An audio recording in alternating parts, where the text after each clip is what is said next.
So now that we have done the title, let us get started with writing the content on this page. To write the content, after the head tag, where the head tag ends, we will create a body tag, which is a keyword body within the angle brackets. I will also write the close tag for it, so I don't forget it.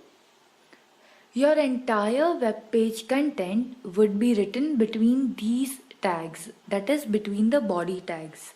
Now, whatever you type here, let's say welcome to HTML. You save it, you refresh the browser, and it will be visible here.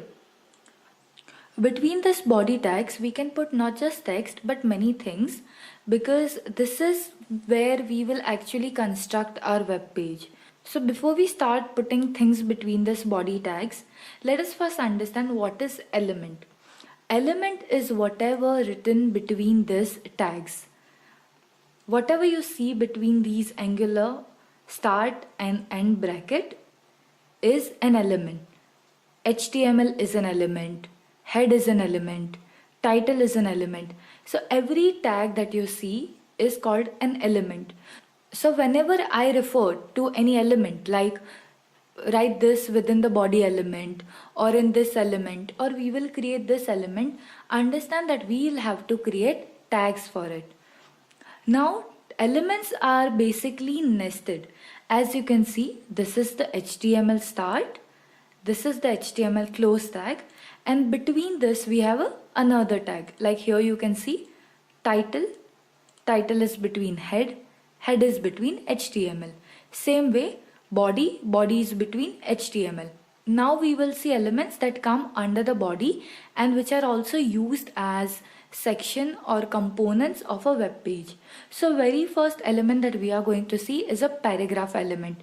Paragraph, as the name suggests, is an element to create a paragraph on your web page. Now you can type your text normally also, but why to use paragraph is because it will help you further when you're stylizing or customizing the paragraph element is written by P tag, or you can also call it P element. Within the angle brackets you will type P. This is how you define the start of a paragraph, and then with /P you define end of a paragraph. Let's say I type here something welcome, and then I copy this paragraph and create it one more time.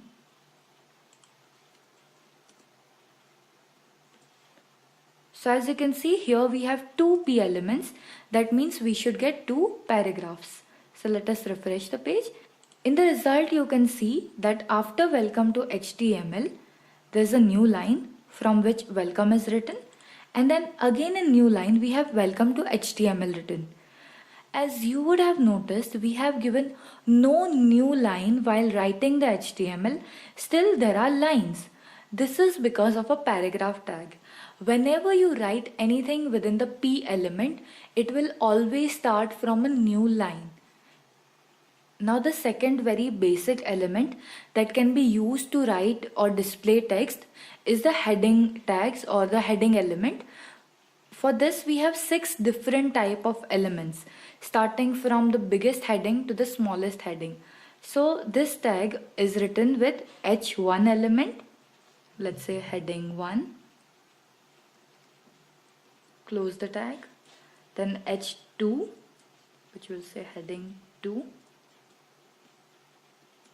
H3, which is for third size or third type of heading,